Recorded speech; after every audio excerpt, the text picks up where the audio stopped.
مباشرة، وإحنا نشوفوا فيهم بكل وسائل بالالتزامات 37، بالنقاش والحوار مع المواطنين والمواطنات من كل الفئات، العمال، متقاعدين، تجار صغار، الفلاحين الصغار، ذوي الإعاقات، الفئات المنجرحة. وهذا العمل رائع ونظيف، الحملة تاعنا نظيفة، وفي كل ولايات يقولوا لي المواطنين حزب العمال نظيف والتاريخ نتاعو نظيف وشريف. وبالطبع كل ولاية وعندها بعض الأولويات، لكن عندنا برنامج اللي هو التزامات، يعني مش وعود. لا المترشحين لا المناضلين ولا الأمينة العامة تاع حزب العمال يقدموا وعود، لا، التزام بالنضال، ان انجاجمون بور لو ميليتانتيزم ولا لا لوت داخل المجلس الشعبي الوطني. المرشحين تاعنا والمرشحات في القائمة نتاع الحزب على أساس البرنامج، أنا جيت باش نحيي المناضلين والمناضلات، ونحيي المواطنين والمواطنات تاع تيزي وزو، نحيي القواعد نتاعنا على الخدمة اللي يديروا فيها، على النشاط، على خاطر تيزي وزو معروفة المعقل باستيون نتاع النضالات، وهي عندها القدرة الساكنة تاع تيزي وزو دائما تبين عندها لا كاباسيتي باش تفرز ما بين الصالح وبين الطالح، باش تفرز بين الصادق والمتقلب المزيف. وولاية تيزي وزو عمرها ما مشات وراء تغاريد جنية البحر، جامي لا ولاية تيزي وزو n'a suivi le chant des sirènes، حتى في الظروف الصعبة جدا دايما عندها البوصلة تاعها ما رحت لهاش. سي فغي هذه أصعب انتخابات اللي عشناها ملي جات التعددية في 1990، أصعب انتخابات. احنا يعني اثبتنا المكانة نتاع الحزب وبينا باللي حزب العمال رغم الضربات اللي تلقاها باقي غير ويتوسع ويتجذر داخل المجتمع الجزائري في كامل التراب الوطني من خلال الحملة هذيك تاع جمع التزكيات الفردية اللي كانت شرط صعب جدا.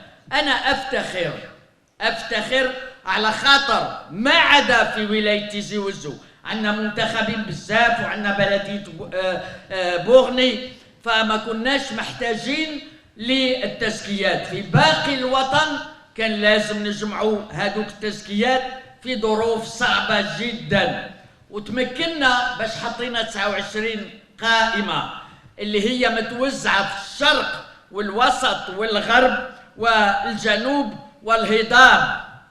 ما درناش قائمة في المهجر في ليميغراسيون، ماشي ماناش قادرين، بصح هذا قرار سياسي. علاش؟ على خاطر النائب مع احترامنا للنواب تاع المهجر كي يطلع واش يقدر يدير؟ ما يقدرش يروح للسلطات نتاع فرنسا وتاع المانيا وتاع اسبانيا ولا الامريكان ولا في اسيا ولا في بلدان افريقيه ولا في البلدان تاع المشرق باش يطرح الانشغالات تاع الجزائريين والجزائريات اللي عايشين التم. ما عندوش الحق. هذه القاعده نتاع اقليميه القوانين، لا تيريتورياليتي دي لوا.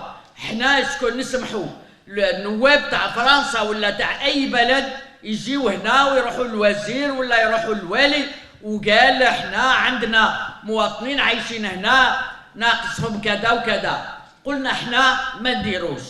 هي في الحق مش قضيه مبدئيه، بصح قلنا ما نغلطوش الجزائريين اللي هما عايشين في المهجر. قلت قدرنا نرفعوا احنا التحدي ونفتخر باسكو احنا الحزب الاول وطنيا اللي قدر يحط هذا العدد من القوائم بجمع التزكيات.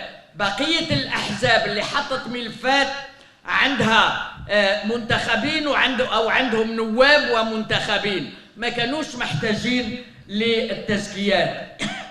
اذا احنا فزنا في الرهان، فزناه فيه وطنيا. واجهنا بيان سور صعوبات توجهنا للسلطة المكلفة بالانتخابات باش ترفع لنا العراقيل، بصح ما ساعدتنا حتى جهة رسمية، لا في جمع تزكيات ولا فيما يتعلق برفض الملفات أبدا، لأنه احنا حزب مستقل. نعم، أنا ما جيتش لتيزي وزو باش ندافع على الأمازيغية، لا، أنا ندافع عليها في الولايات الناطقة باللغة العربية. هنا راي الموطن تاعها، مانيش بحاجة لا نقنع الساكنة تاع تيزي وزو ولا تاع بجاية ولا بويرة ولا بومرداس ولا في ولايات تاع الجنوب وين كاين توارق، لا، أنا نروح نرافع باش نزيد يعني نأكد هذه الأهمية تاع هذه القضية الوطنية المتعلقة بالهوية نتاعنا. نعم، في 2001 وانتم على بالكم واش صرا كي سال الدم وديان ديك المأساة، هذاك الاستفزاز الخطير، احنا يعني فهمنا انه اللي نقذ البلاد، اللي نقذ سوفي كي سوفي لونيتي دو سو بيي، ما احنا درنا بيان سور اقتراحات، درنا المونسيون في المجلس الشعبي الوطني، توجهنا لرئيس الجمهورية، ولكن اللي نخذوا البلاد للليسيان تاع تيزي وزو جايه وكويره وبومرداس.